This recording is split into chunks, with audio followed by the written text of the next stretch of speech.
hello and welcome back to the course. Since long we've been kind of promising one thing, that we would be dealing with some kind of tools and some kind of techniques, of course under the paradigm of soft computing, by which we would be able to solve the real life applications. We call those tools and techniques as the artificial neural network, the fuzzy inference systems, and of course evolutionary computing. We even said when these are combined with heuristics, they are combined with each other, combined with itself, they create another big paradigm of hybrid computing that will make our task even much simpler, even much more exciting in nature. Today we are at a very interesting topic that is known as the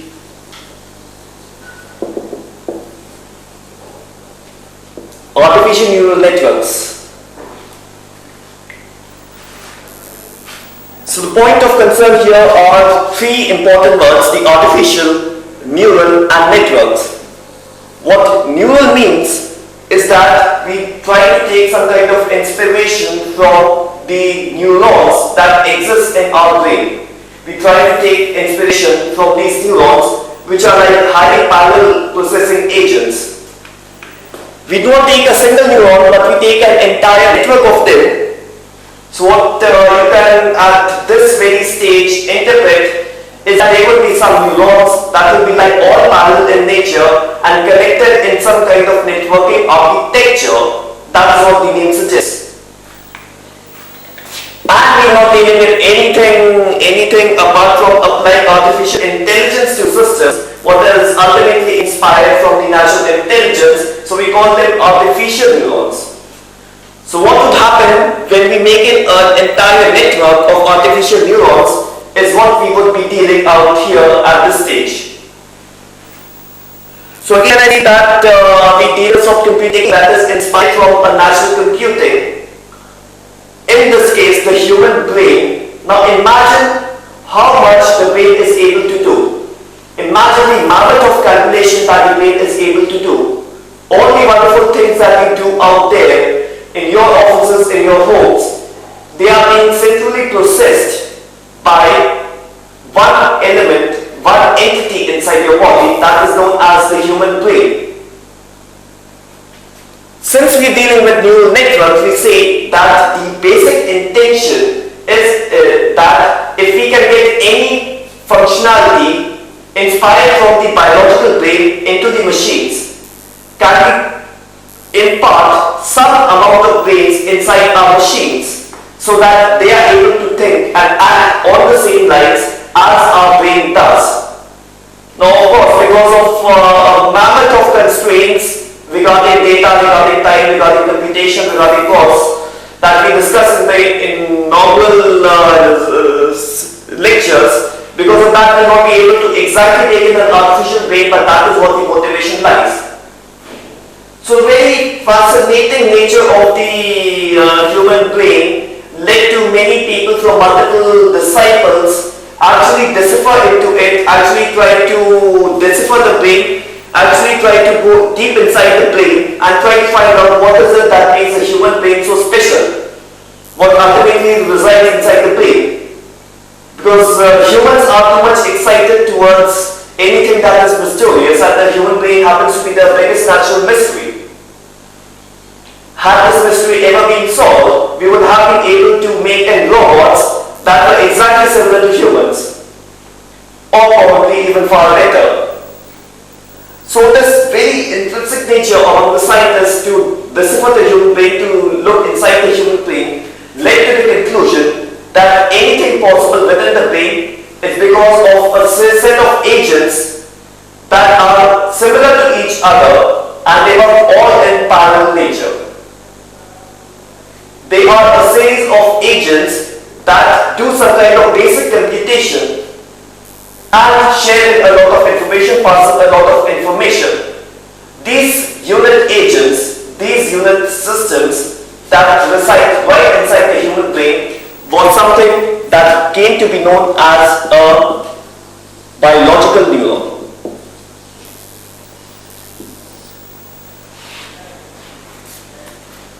And of course, the very discovery that there was something known as biological neuron inside led to some hundreds of people from the cognitive sciences, from the neurosciences, from the biological world, from the applied sciences, from the engineering systems to kind of sit together and discuss, can we make this functionality into our machines. So before we do that, before we even start doing that, before we even motivate in doing that, the thing is that we need to understand what this biological neuron is, and later on we'll try to make it a system, we'll try to make it an artificial counterpart of it that we'll try to introduce right inside our machines. So just an idea of the kind of computation that resides all in your brains. The brain has got some 10 raised to power 11 biological neurons inside them. So that is 1 followed by almost as 11 zeros, a very, very, very massive number. All of micro-size right inside your brain, and they are all working parallel with each other. So even at this point of time when I am trying to deliver something, there is so much of work that is going right inside my brain that is making all the thinking possible. Now the good part is not only these 10 raised to power 11 neurons, but the fact that these 10 raised to power 11 neurons are connected to each other by a network. They are all connected to each other by a network, so that makes a total of 10 raised to power 11 into 10 raised to power 11 or 10 raised to power 22 connections. That makes it these 10 raised to power 22 connections between these 10 raised to power 11 biological neurons. The connections keep on getting formed, they keep on getting breaking between the various neurons. Information comes in for processing at one neuron. A neuron does some amount of processing, it sends it to the other neurons receive their copy of it, they do further processing, information is all exchanged, and by multiple processing, what it results into is all the actions and all the intelligence and everything that we do. So even if my eyesight captures a picture, it captures a picture of this exciting little room. What happens is that there are neurons that perceive it, there are neurons that try to understand a little bit of it. What was the color over here? There are neurons that try to understand whether this was a simple line, was a curve. Upwards later stages, there are other neurons who see this information regarding color, texture, everything. They try to find out what geometric shapes do they represent, whether it's a kind of curve, if it's a curve, what kind of curve. They later on try to predict what its complex geometrical shape. They at a very later stage of time they try to classify what kind of object may be, and then of course I can make out that that's a textbook in hand, that is a marker over here, if a marker then to which company it belongs, if it's a dust over here, what's the shape, size, configuration, everything. That's all a kind of processing that happens one after the other from at a very lower level to a very higher level, and that is what makes everything possible. And of course this later can convert into possible actions that we can make in possible understanding that we have. So let's deeply analyze what a single biological neuron is, and then of course we know how are they connected to each other. I'll have a kind of approximate drawing into what can be there as a biological neuron.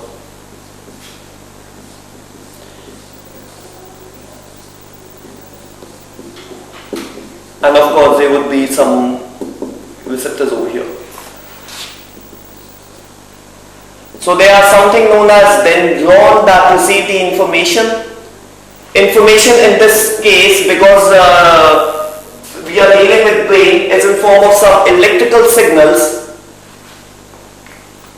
and of course of a very low voltage. So there are some kind of information that comes up over here into the dendrons. In fact, they are called as the dendrites. They all get accumulated over here, they pass on into a central region that will be called as a dendron. This is what is known as a brain cell. This is a cell inside your body, that is what we are all made up of. This is a brain cell. So a cell will naturally have a nuclei. It will have a body of its own.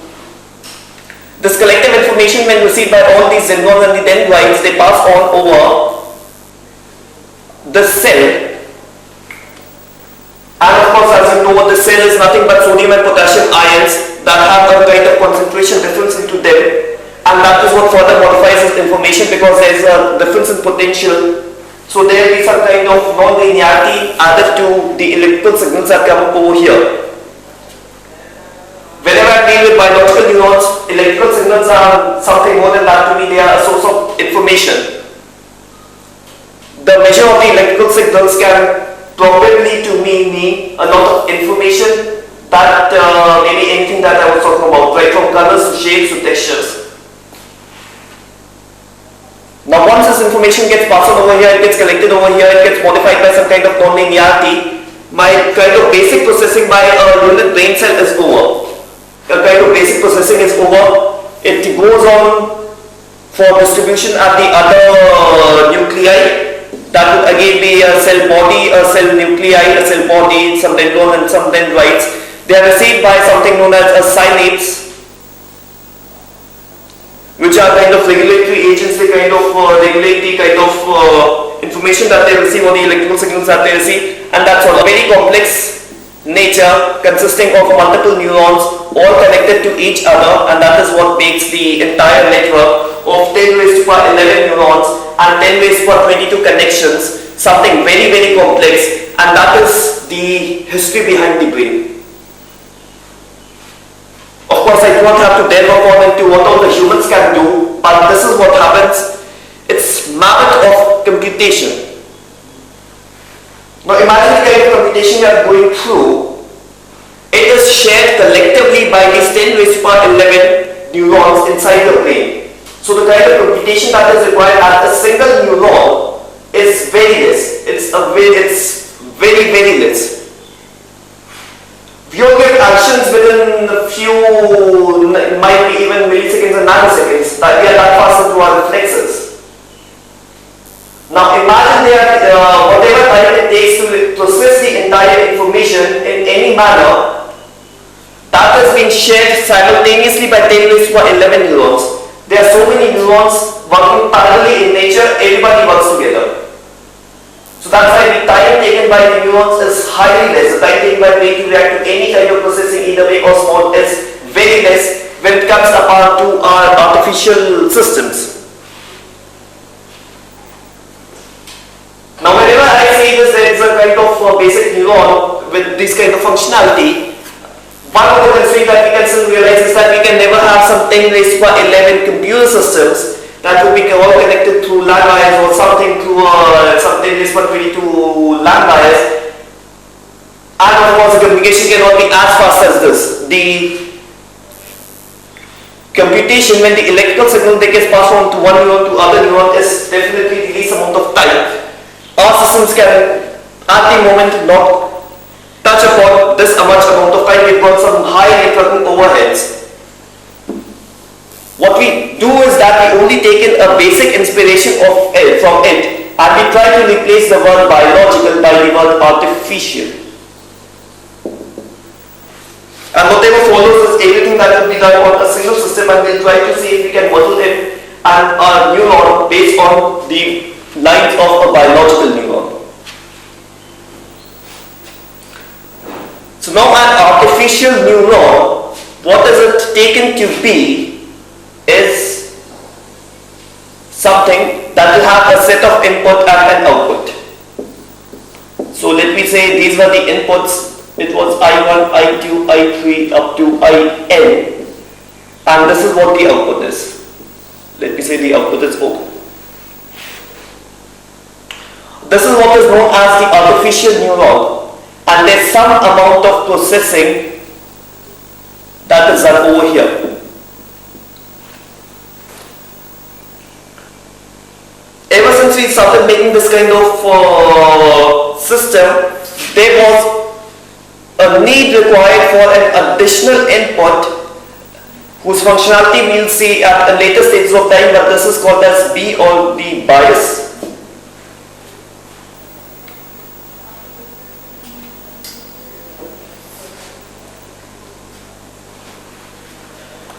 What happens is that whenever a biological neuron accepts electrical signals, the dendrons and the dendrites, they happen to modify the signal by some ways.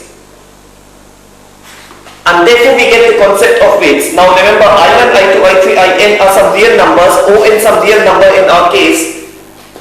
We have some weights introduced in over here. And because this is an input that is not given to the system, we simply keep the bias weight as constant, that is the plus 1 or minus 1, depending upon the volume of the biological neuron. For this case, I'll take it to be a plus 1 over here. So basically what happens is that this is what my basic artificial neuron is. It consists of a set of inputs, it consists of a unit output and an extra input applied as bias. Again, what happens is that you can imagine that we can make a network of these artificial neurons that will be doing at the later stage of time. In this output being communicated to multiple artificial neurons, those again forming the inputs of some of the artificial neurons. So that is the entire network that we will be making at the later stage of time. But right now the concentration is only if we can model up this neuron. Now whenever this input goes in from here to here, it tries to travel from here to here, it gets multiplied by this weight, it gets modified by this weight, and therefore the input that goes in here is called as a multiplication of the input and the weight. Whenever this kind of input, it comes up over here, it gets multiplied by this weight over here, and therefore in what actually goes inside is the multiplication of the inputs and weights at all these points. It will be again W1 over here and it will be a bias over here.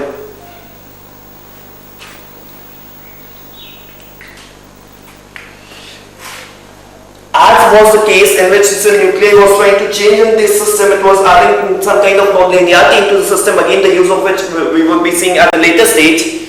What happens over here is that all these weights get added up. All these weights ultimately get added up. So it's like all the information going up centrally towards this neuron, and all this information is centrally added up. So the first thing that happens is that I have a summation of IIWI plus B, I from 1 to N. This is the first thing that happens up in this neuron. This is the very first thing that happens up this neuron. All the information gets fused up. All the information gets fused up right inside this neuron. Now once I have this fusion of neuron, the other thing that this neuron does is to pass it over a non-linearity function.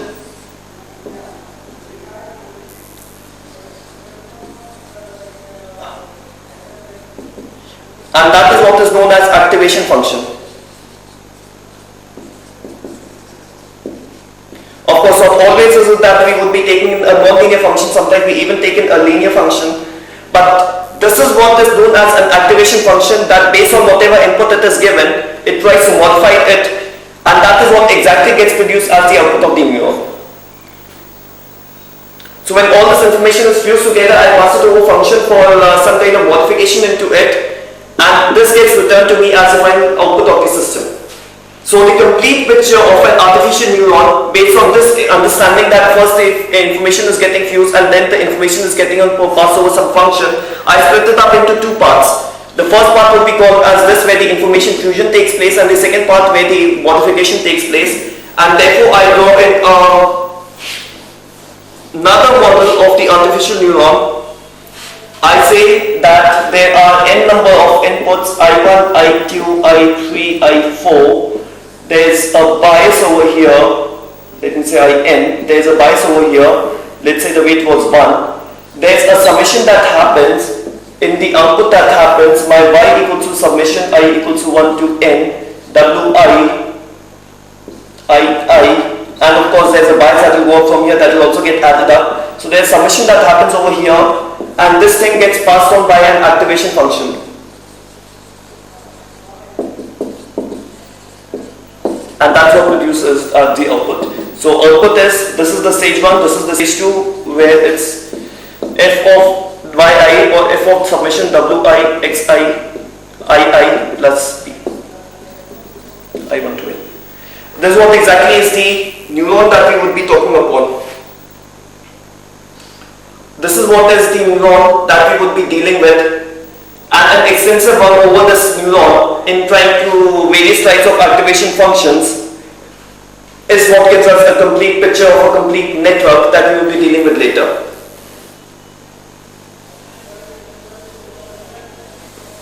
Now, one of the most basic model which can be used for problem solving is what is known as a perceptron.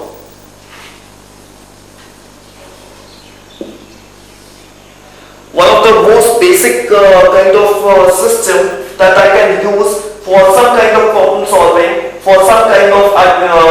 solving, that is classificatory in nature, is known as perceptron.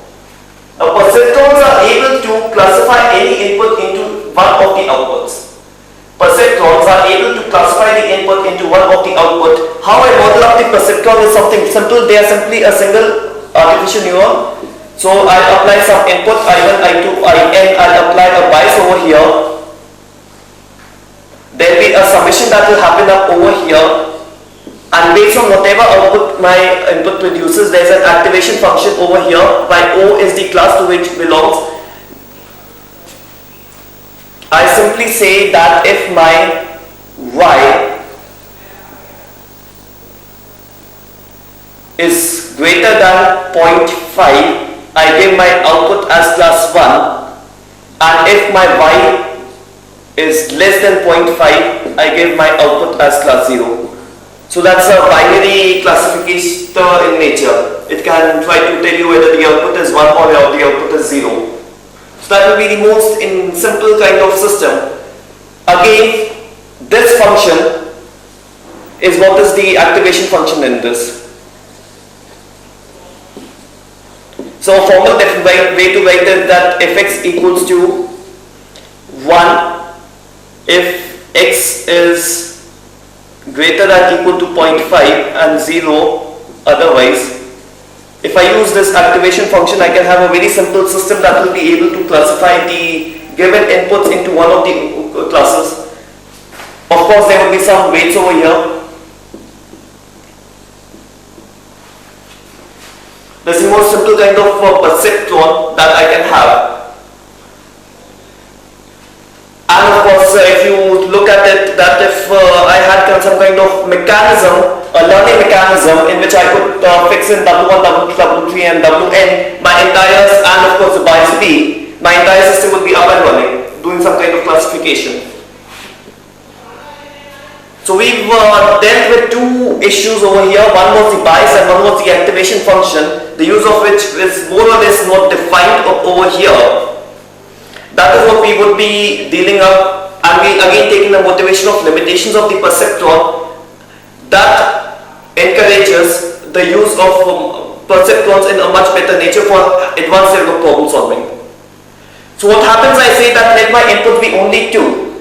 So let there be an input I1 and I2 given to a perceptron that does some kind of classification O either 1 or 0.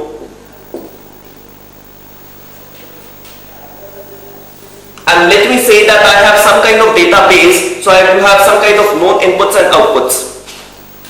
So what do I do? It's a classificatory problem. I'll naturally draw a classification space. Here luckily I've got only 2 inputs I1 and I2, so it's very easy to draw this space. Let this be the original, or let this be the origin. Let me say that these were of course bound in nature and all those things.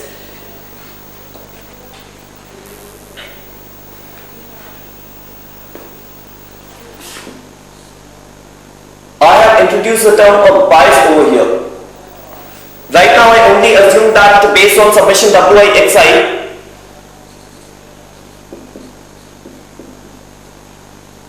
I given a system output.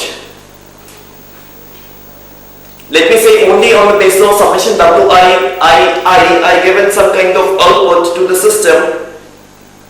Now summation Wi at any point of time will represent a real number. It will represent a real number. What this can be done is I can plot this up into a form of a line in this space. Let me say the data that I had was x up over here and some O over here, or let's say 0 over here and 1 over here. This is what is called as my decision boundary.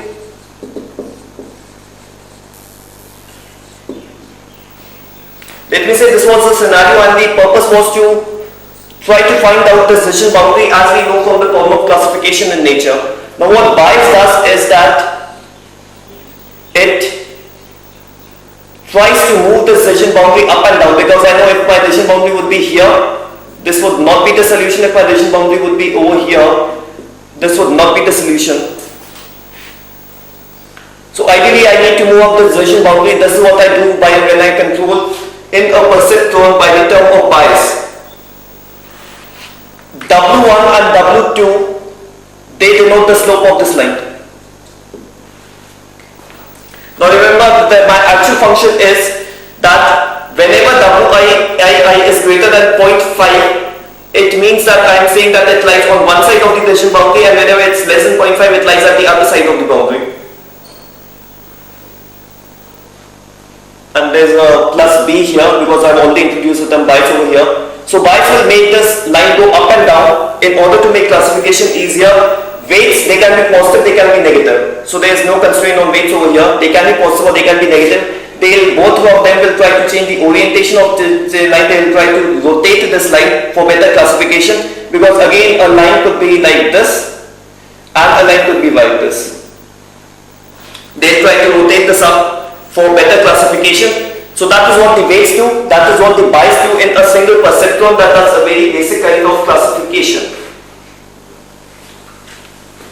After I have introduced weights, I have introduced Bayes over here, I introduced a term of activation function over here. Many times a line will not be able to discriminate the two neurons. Many times we have a line will not be able to discriminate the neuron. From here I take an inspiration that there is a problem when there is a linearity into the system. There is a problem when there is a linearity into the system, it is not able to work correctly.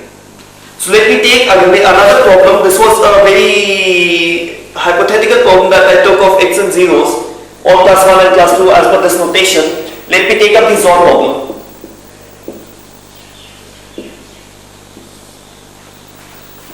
It says that there are two inputs and there is one output. Whether the input is 0, 0, the output is I1 Zorn, I2. So 0, 0 it will make it to be 0, 0, 1 will make it 1, 1, 0 will make it again 1, and 1, 1 will make it 0. I plot it up into my classificatory space where there is I1 over here, there is I2 over here. 0, 0 is class 0, so let me represent it by x. This is some 1, 1. Now since this is 1, 1, the output is again x, that is 0. Let me say the output here is O, that is 1, and O, that is 1. So by x and O, this is what I have represented. Now my decision boundary is like this.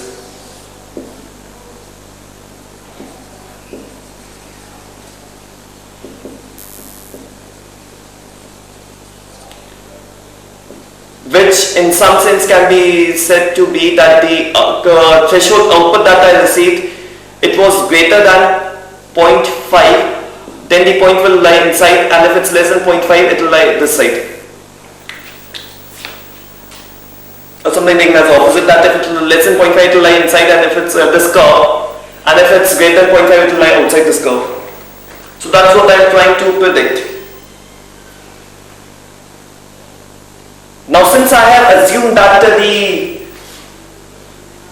activation function will only to provide some linear kind of outputs, where the output will be some linear inputs, I can only get lines. If my output is any combination of linear inputs, I will only get something of the form W1 I1 plus W2 I2 plus W3 I3. That will only be a line. I can never have a decision boundary that is in this form of a curve.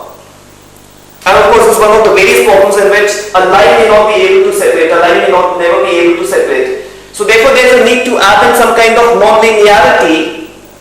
And that is why many times in many of the activation functions we use, we introduce this term of non-linearity. By this non-linearity, we are constraint that my activation function can only predict in linear lines. It can predict in these kind of shapes as well. Of course, the shape of the curve predicted will depend upon what is the exact actual activation function that is used. That will also depend upon the shape of this curve, but then that is the motivation behind the addition of nonlinearity. Again, perceptrons are not able to solve such kind of problems because of their intrinsically very simple nature. The perceptron computation is very simple in nature, and therefore you cannot solve all kinds of functional prediction or the classification problem. The motive is that if I can, how do I cross this threshold? The perceptron will not be able to solve a problem. The purpose is that if a perceptron is not able to solve that kind of a simple problem, then I need to do something. Now this is what was into the scientific community a big mystery, wherein they said that even though brain is our model, this is what happens inside the brain. Using a perceptron, that is an artificial neuron, we were not able to solve the problem. And the very good research that came up with is said that don't use a single perceptron, don't use a single neuron, use it in a layered manner, use it as a complete network, and that is what came to be known as the multi-layer perceptron.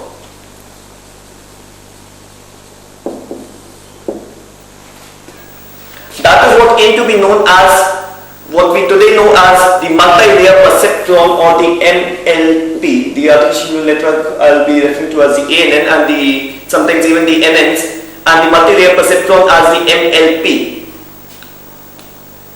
So here also there are three important words: perceptron, because that perceptron, that artificial neuron, where the output was sufficient WI xi plus b, and the function of that is all intact. That concept has been taken as it is.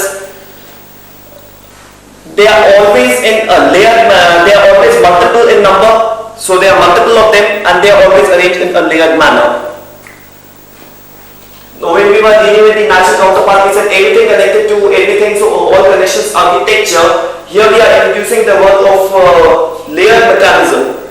We are saying that we of course keep in multiple neurons, but they will be arranged in a layered fashion.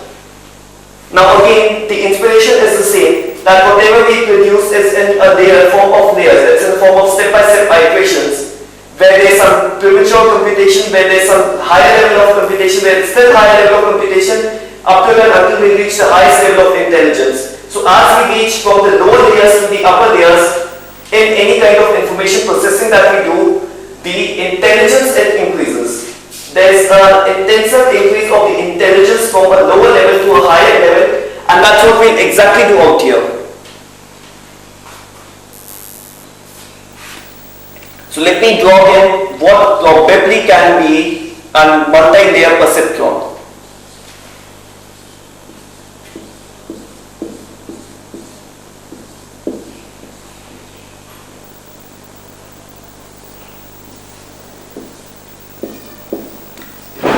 This would be like a very simple, not a simple, but a fairly complex architecture of the artificial neural network. There are only a few things that I would highlight over here.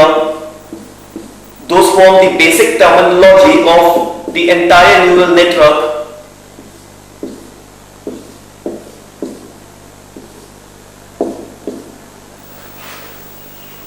So as can be seen, there are numerous connections. Now when I say that this is a neuron, I mean the same artificial neuron that we had modeled earlier. If you cut across any of these neurons, you would eventually find that it has a set of inputs, in this case this one, this one, this one, and this one, and it has an output that is given to multiple neurons. In this case it's given to this, it's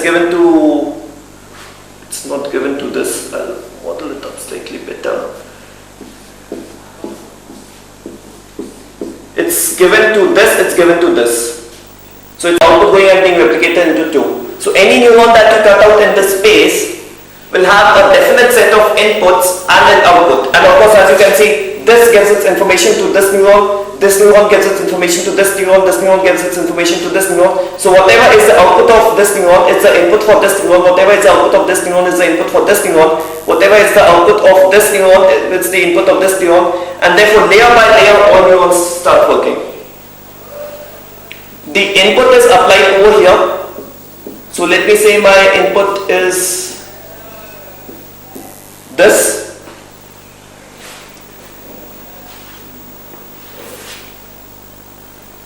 The first layer is known as the input layer.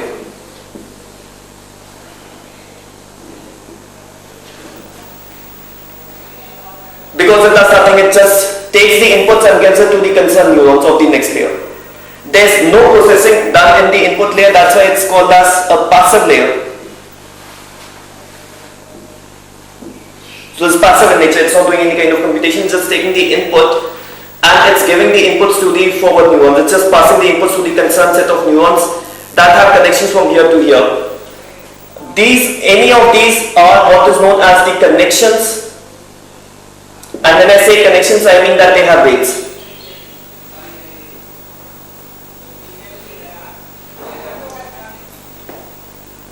Whenever this input passes through this, it will get multiplied by this weight. Whenever this input passes through this, it will get multiplied by this weight. Whenever this input passes through this, it will get multiplied by this weight. And therefore all of them will get multiplied by weight, they will get fused up over here. This neuron will have a bias. Now this layer is not a passive layer. So all these neurons will have some kind of a bias with them. And that is what they will do. They will try to fuse the neurons, pass it over the activation function and they produce this output. Now this very second layer is known as the first hidden layer.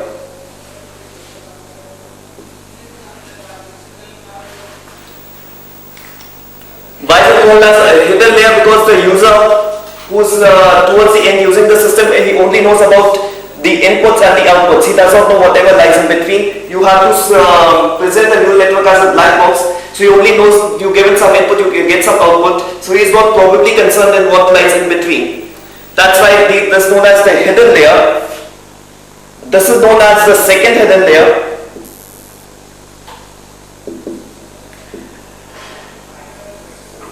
And of course, there will be multiple hidden layers in between. So this would be known as the kth hidden layer. The final layer is what is known as the output layer.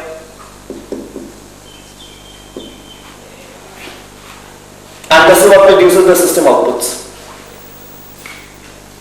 These also neurons, they do some processing, so they'll have some kind of bias, they'll have some weights over here. And of course what they'll do is, again, summation wi xi plus b and a function over it. The activation function of the various neurons may be different, may be similar. The activation neurons of various layers may be different, may be similar.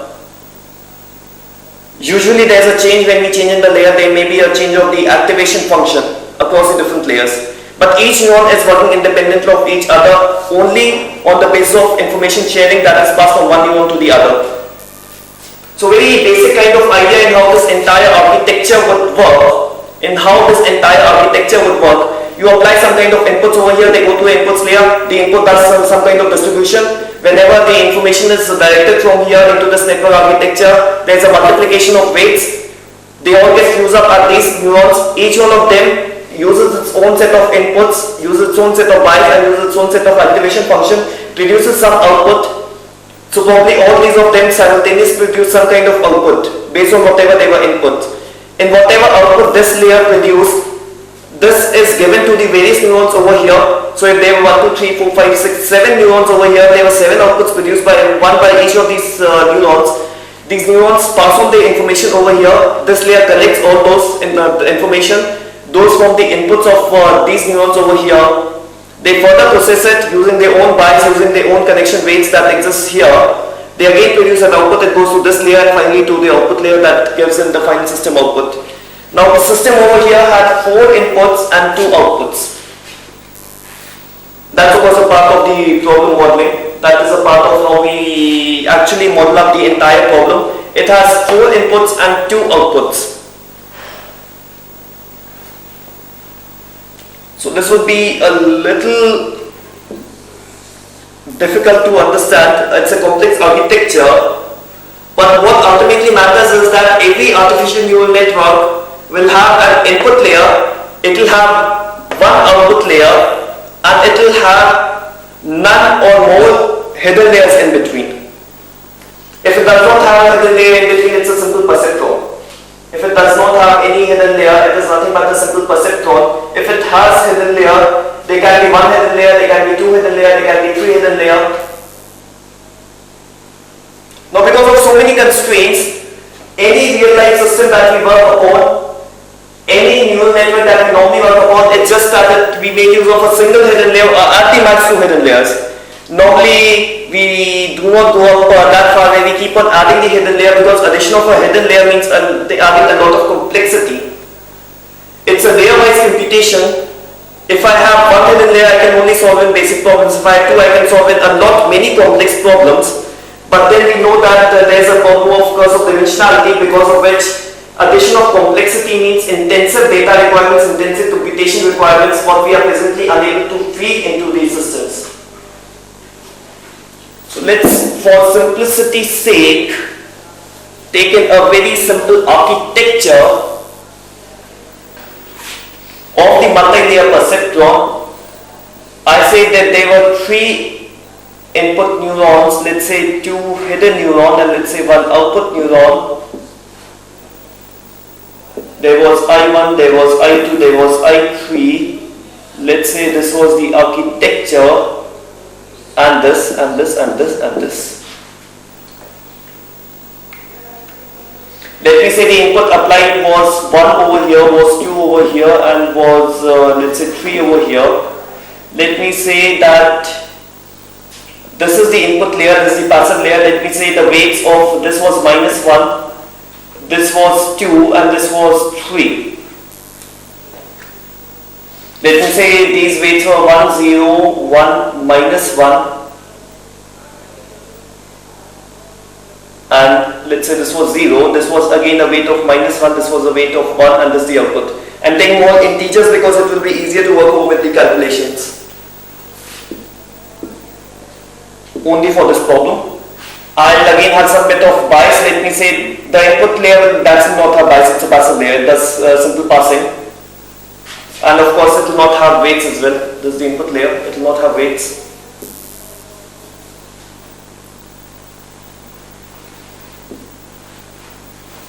So let me say that the bias was 1 over here, it was 2 over here, and it was, let's say, 0 over here.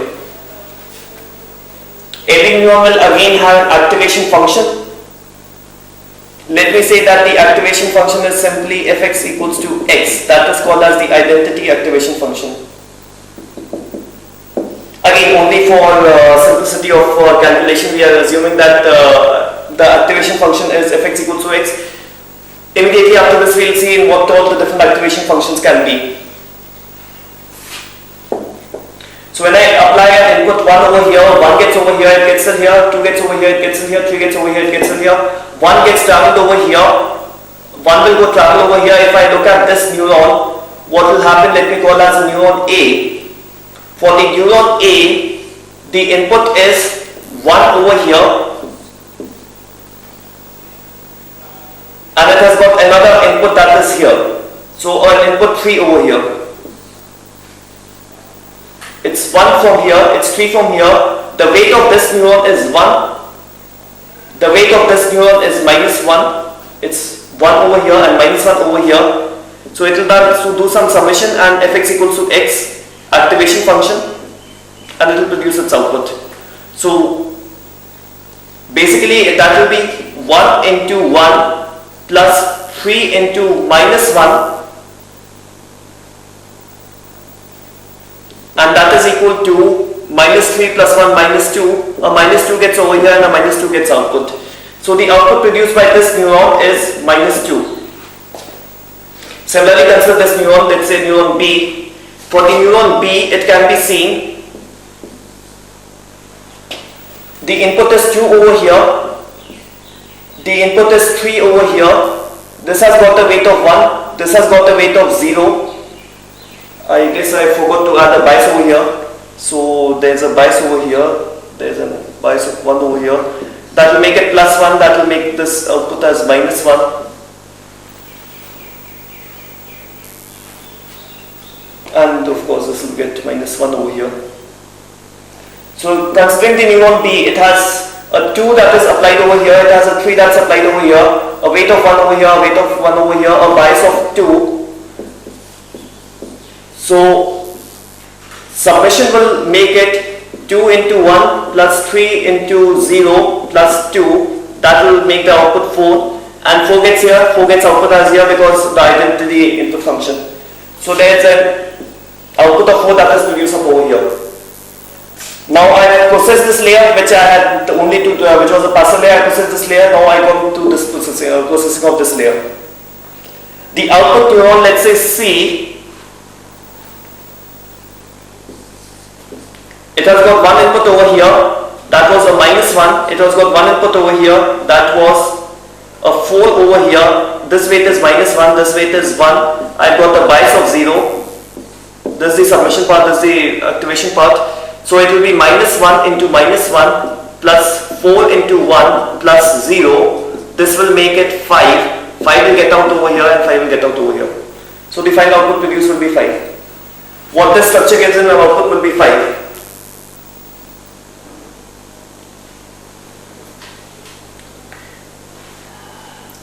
So basically this is whenever given any architecture you can do some kind of computation.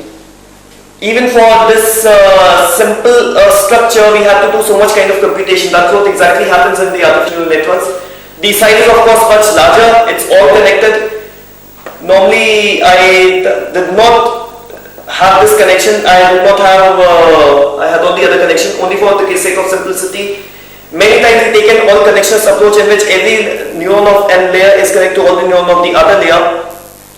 Of course, not a compulsion that you do that. And based on that, whenever given any inputs, you can produce any kind of outputs as is required by the system. So from this we'll move on into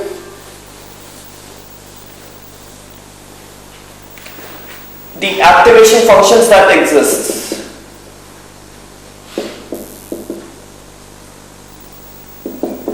The only purpose in discussing what the different kinds of activation functions is to introduce to the fact that there are multiple options available. There is like a mammoth of options that are available when you choose the activation function. The entire list of all the various activation functions commonly used, used for some specific kind of purposes, it's all there in the literature, it's all there in the various books. We will not be dealing with the exhaustive list as of now.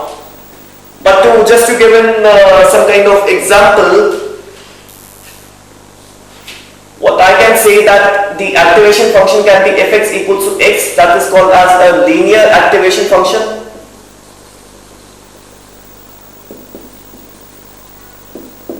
So if I give any input, it gives me exactly the same output.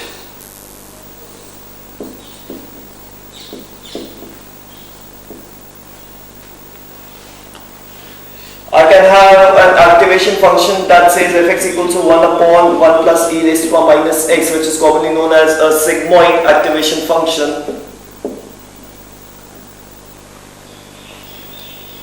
And again, you can plot it up graphically to see how it behaves. There can be an activation function that is of the form fx equals to tan h x by 2. It's called as a tan h activation function. So based on that, there can be a logarithmic activation function. I guess it's this. So there can be numerous activation functions that are possible, and all of them will give you an output depending on whatever input you give. There's an exponential activation function.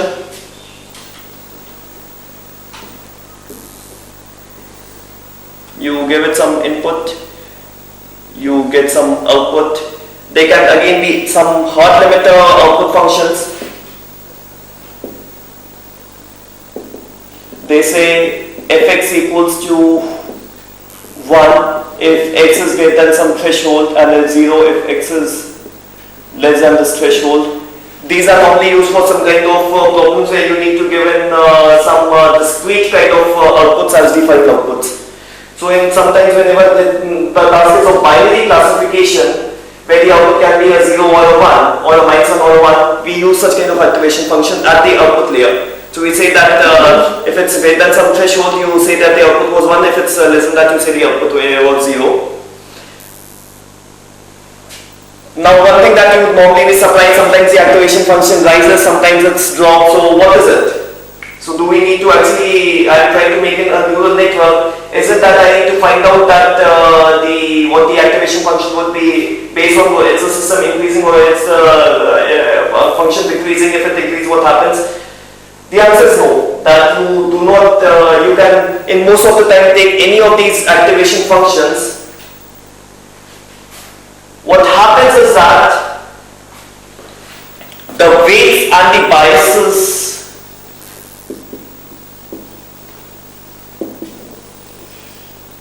they play a key role over here.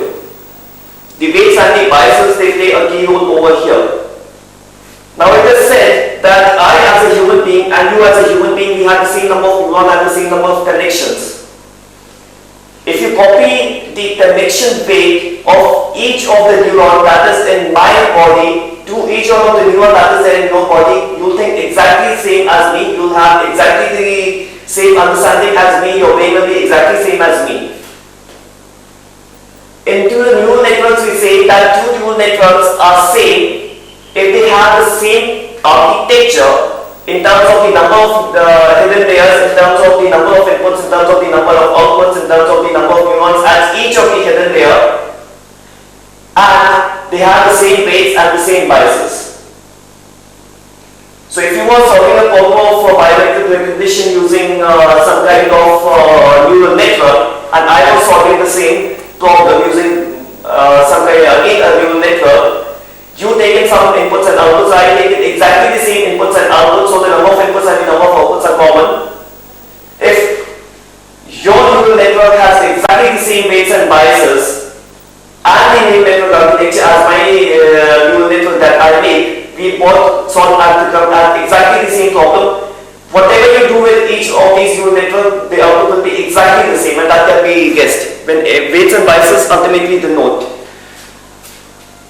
So we dealt with issues of some kind of knowledge representation wherein I made it multiple times in what is the knowledge that we're trying to extract out there in a neural network.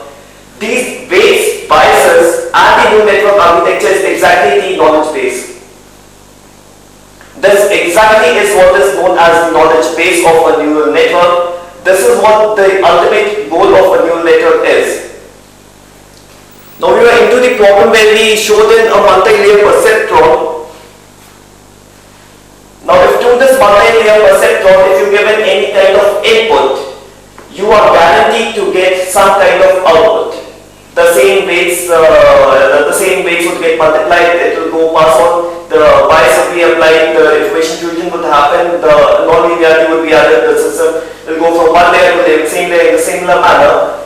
A layer-wise processing would keep on happening from one layer to the other layer to the other layer to the other layer, and you finally get in a system output. You get in some kind of output by your entire system. Of course, the system may be true or it may be false. The output may be correct, it may be incorrect. The output may be correct for most of it, incorrect for some inputs. All these kinds of things may happen. Now what we are supposed to do is that we are supposed to tune in the weights and the biases in such a manner that the system produces as correct output as possible. And that is what is done by learning.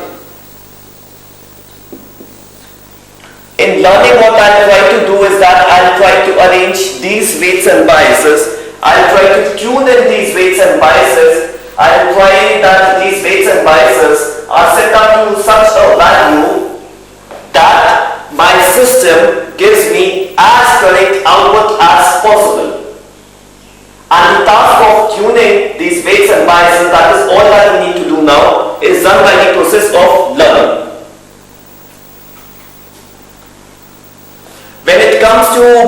multi-layer perceptron. A very common learning algorithm is known as a back propagation algorithm, and this comes under the class of supervised learning. So there is supervised learning algorithm that we discussed earlier. That is what I have been trying to use in order to fix these weights and biases. Now why I say I need to fix only the weights and biases, the architecture of the entire neural network is fixed by a human. Whenever you deal with any kind of problem, you fix in some architecture. Whenever you work with any kind of problem, you fix in a kind of architecture to your system, and then you make use of a learning algorithm that will tune in the weights and biases to give you the optimal performance, to give you a performance that the system can receive at its best.